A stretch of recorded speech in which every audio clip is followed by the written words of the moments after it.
President. Majority Leader. Yes, I ask unanimous consent the Senate proceed to the consideration of calendar number 84, H.R. 2918, which is the Legislative Branch Appropriations Bill.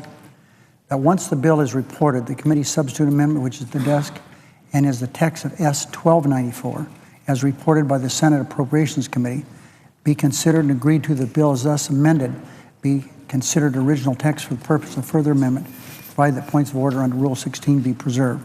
Provided further, points of order under the Budget Act and budget resolution be preserved to apply as provided in those measures. Is there objection? Yeah, reserving the right to object, Mr. President. I have no problem going to this bill, but we have been working with members on our side on a finite list of amendments that we would like considered on this bill, and I'm happy to work with the distinguished leader to obtain an agreement. And if he would like me to cover some of those amendments today, I will, but at this point, I will object to the motion to proceed and hope that we can work out an agreement with I could ask my friend. Objection heard. You can offer any amendments you want. We don't care. We just want to get on the bill. And if we'd be happy to work with the senator from South Carolina at that time to come up with a list of amendments. The amendments are all governed under Rule 16. I have a letter here. I've all day held off reading it. A letter signed by every Republican senator, including the senator from South Carolina. Let me read this letter. The letter is written to me. Dear Majority Leader, as you develop the legislative calendar for the rest of this fiscal year, and this letter is dated March 24th, we believe it's critical to allocate an appropriate amount of time for the Senate to consider, vote, and initiate the conference process on each of the 12 appropriation bills independently through a deliberative and transparent process on the Senate floor.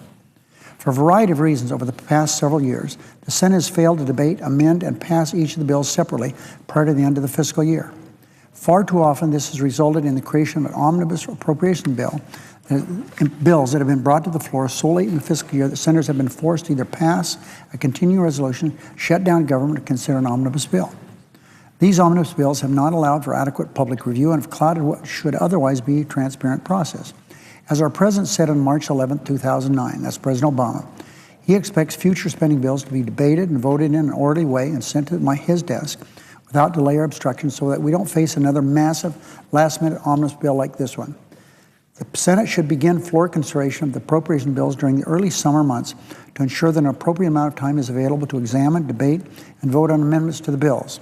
We believe the Senate should pass at least 8 of the appropriation bills by the August recess.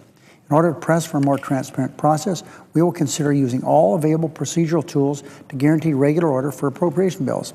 Noting our intentions, we hope you will plan accordingly as you work with the leadership of the House to develop the legislative calendar for the rest of the fiscal year. Thank you for your time and consideration.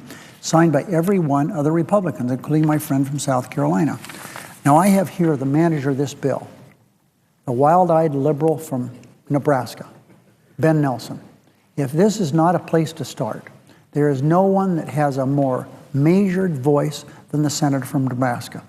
He is an experienced legislator. He has been governor of a state. He understands problems.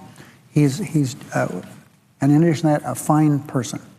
Why can't we move to this bill? I say to my friend from South Carolina, we are happy to work on a finite list of amendments, but all we want to do is legislate. We want to get on this bill. The manager of the bill is here. He's been ready for days to go to, well, that's not true, since yesterday, to go to this piece of legislation. And so I would hope my friend would allow us to go to this bill. We'll work with you. Senator Nelson is one of the most reasonable people that I've ever worked with.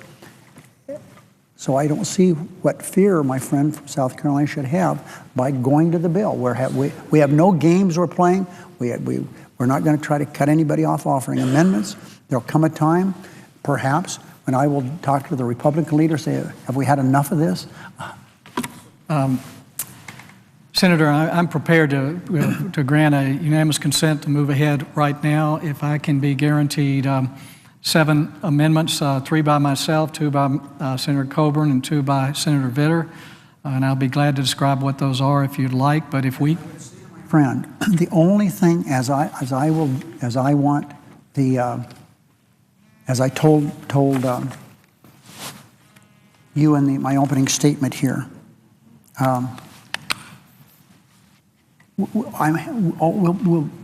The appropriation bills have a little different rules than just a regular bill, but we're happy to work with you, and I'm curious to find out what amendments you're interested in. Would you run over them with me?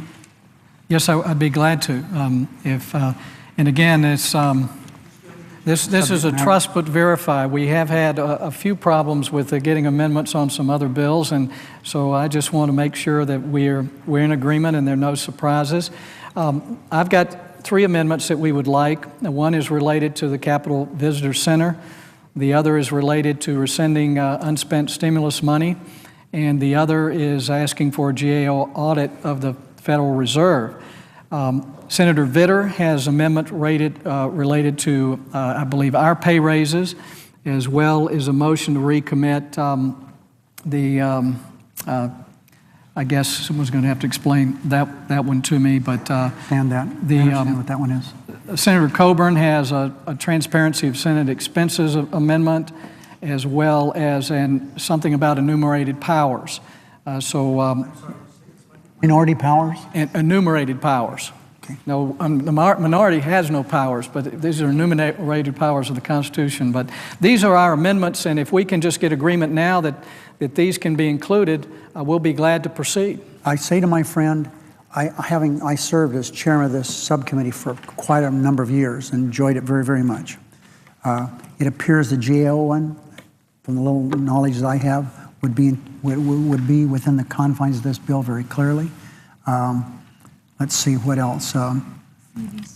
CDC, Capitol Visitor Center, I think that would be within the, I'm looking at Senator Nelson, I think the Capitol Visitor Center, I think that would be in keeping with what we have in this bill. The point is, without going into every detail this time, anything that is not something that's subject to a Rule 16 or some other problem because it's an appropriation bill, we're happy to work with you. We have no problem, but as far as guaranteeing you votes on this stuff, I can't do that. Well, because Senator, somebody I may appreciate want to offer a second the leader's amendment. position, and perhaps I will just object and agree to work with you, and if in the next few hours or tomorrow, if we can get general agreement and perhaps some compromise, if that's possible, we certainly don't want to hold this up, but we would like to participate in the debate with a few amendments. Okay, Mr. President, I understand the senator is going to object. I do say you can't have. We want to go to the bill. We want to play by the rules. As it says here, in order to press for a more transparent process, we will consider using all available procedure tools to guarantee regular order for appropriation bills. I want regular order on appropriation bills.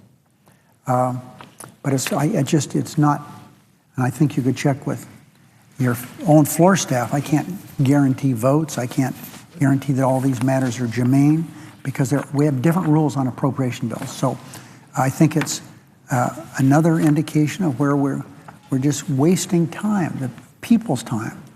But I've made my case. I'll come here tomorrow and try again. We're happy to work with the senator from South Carolina. And I say to my friend from South Carolina, I understand that you're well-meaning, and I understand that. There's nothing that you're not a sinister person or trying to do something that is evil, bad, but I just think that sometimes we would be better off, as indicated in the letter I received from you, just going to the bill and following regular order. That's what I want to do. Senator would yield just for clarification. Regular order would be a motion to proceed, debate, cloture. What we're trying to do here is to shortcut the regular order with the unanimous consent, which I'm very willing to grant with some assurances that we will have some amendments. So for clarification, if we went through regular order, I think your request is to bypass regular order. And I'm more than willing to agree to that if we can get some assurances that we'll have amendments. You have every assurance there'll be amendments. I repeat, there are certain things I can't agree to because I don't, there's someone may want to file a second-degree amendment to amendment that you offer, and but I'll be happy to have my staff work with you through the evening and see what we can come up with.